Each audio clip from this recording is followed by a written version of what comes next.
Shalom, saudara yang terkasih di dalam Kristus. Salam jumpa dalam program Tuhan adalah Gembalaku.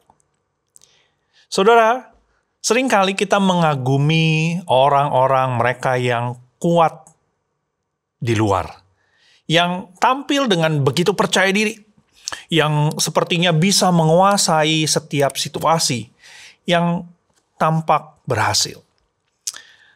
Tetapi hari ini firman Tuhan memberi kita sudut pandang yang berbeda. Sudut pandang di mana pahlawan sejati tidak selalu terlihat. Pahlawan sejati adalah orang yang menang atas dirinya sendiri. Mari kita bersama-sama membaca dari Amsal 16 ayat 31 sampai 33. Rambut putih adalah mahkota yang indah yang didapat pada jalan kebenaran. Orang yang sabar melebihi seorang pahlawan. Orang yang menguasai dirinya melebihi orang yang merebut kota. Undi dibuang di pangkuan, tetapi setiap keputusannya berasal daripada Tuhan. Saudara, di ayat 31 disebutkan rambut putih sebagai mahkota yang indah. Ini bukan sekedar tanda usia yang kita semakin lanjut, ya, semakin tua, tetapi rambut putih dikatakan sebagai lambang kebijaksanaan yang lahir dari hidup di dalam kebenaran. Ini bukan hanya tentang umur yang panjang, tetapi tentang karakter yang sudah teruji, dibentuk lewat perjalanan hidup bersama dengan Tuhan. Saudara, lalu datanglah ayat ke-32 yang menjadi pusat renungan kita pada hari ini. Orang yang sabar melebihi seorang pahlawan, orang yang menguasai dirinya melebihi orang yang merebut kota.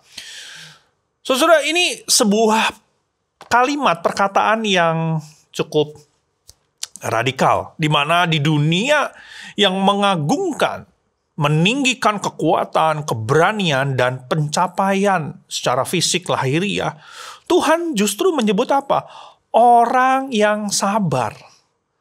Orang yang bisa menahan diri itu sebagai pahlawan yang sesungguhnya. Kenapa pertanyaannya? Karena menaklukkan kota mungkin membutuhkan strategi dan membutuhkan kekuatan.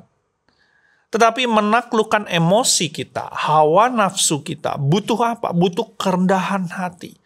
Butuh penguasaan diri. Dan kita memerlukan pertolongan dari Tuhan. Saudara, mengendalikan kemarahan, menahan kata-kata kasar supaya kita tidak mengeluarkan kata-kata yang tidak baik. Tidak membalas hinaan. Tetapi tetap tenang saat diperlakukan tidak adil. Semua itu tidak mudah, bukan? Saya yakin saudara juga mengalami ada masa-masa di mana kita sudah sangat emosi. Rasanya kita pengen marah. Kita ingin mengeluarkan kata-kata yang kasar, kata-kata yang mungkin akhirnya menunjukkan kemarahan kita, emosi kita. Tentu tidak mudah.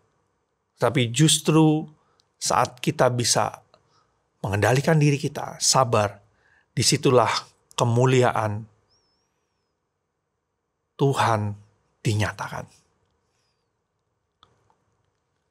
Di sanalah kita bisa menunjukkan bahwa setiap kita adalah anak-anak Tuhan. Ayat 33 menutup pasal ini dengan pengingat yang menenangkan. Keputusan akhir tetap di tangan Tuhan.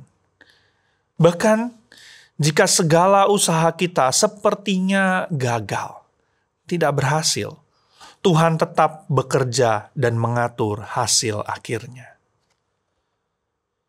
Saudara, ada seorang ayah yang sepertinya sedang diuji imannya. Ketika anak remajanya mulai memberontak, melawan, tidak mau mengikuti apa kata ayahnya, ia bisa saja membalas dengan kemarahan dan kontrol yang ketat sebagai seorang ayah. Tetapi ayahnya ini memilih untuk diam, mendoakan, dan berbicara dengan lembut. Mendengarkan apa yang anaknya ingin katakan. Tentu ia tidak selalu berhasil, tetapi ia sabar. Bertahun-tahun kemudian si anak berkata, yang membuat pada akhirnya saya bertobat, bukan karena papa yang marah, tetapi karena papa yang tetap sabar, walaupun saya menyakitinya. Kemenangan tidak selalu tampak megah, tetapi kemenangan atas diri sendiri meninggalkan jejak yang dalam. Saudara, dalam situasi hari ini, apakah ada momen di mana saudara tergoda untuk marah-marah terus? Untuk memperkatakan kata-kata yang mungkin kasar? Apakah saudara sedang menghadapi orang atau kondisi di mana membuat saudara menjadi frustasi, bahkan putus asa? Ingat, kesabaran bukan tanda kelemahan, tetapi kekuatan yang dikuasai. Dan penguasaan diri bukan menekan emosi dengan kekerasan hati, tetapi mengendalikan reaksi. Karena apa? Karena percaya bahwa Tuhan sedang bekerja, bahkan dalam keterlambatan dan ketidakpastian, Tuhan bekerja. Hari ini, jadilah pahlawan yang tidak disorot dunia. Pahlawan yang sabar, yang tidak meledak, tetapi menahan diri. Yang tidak menyerah kepada emosi, tetapi menyerahkannya kepada Tuhan. Kiranya Tuhan menguatkan hati setiap kita dan menolong kita untuk menguasai diri kita hari ini. Mari kita bersatu di dalam doa. Ya Bapa, tolonglah kami supaya setiap kami bisa mengendalikan diri kami, mengendalikan emosi kami, mengendalikan kemarahan kami. Biarlah kami boleh menjadi orang-orang yang sabar. Berikan kami hikmat, kebijaksanaan. Saat mungkin kami mengalami situasi-situasi yang membuat kami sulit untuk mengontrol emosi kami. Tolong kami Tuhan, supaya kami bisa berkata-kata dengan tepat. Tuhan, ajar kami untuk menjadi orang-orang yang sabar. Tolonglah kami ya Tuhan. Sama seperti Engkau yang selalu sabar kepada setiap kami. Biarlah kasih yang kami sudah terima itu kami juga boleh bagikan.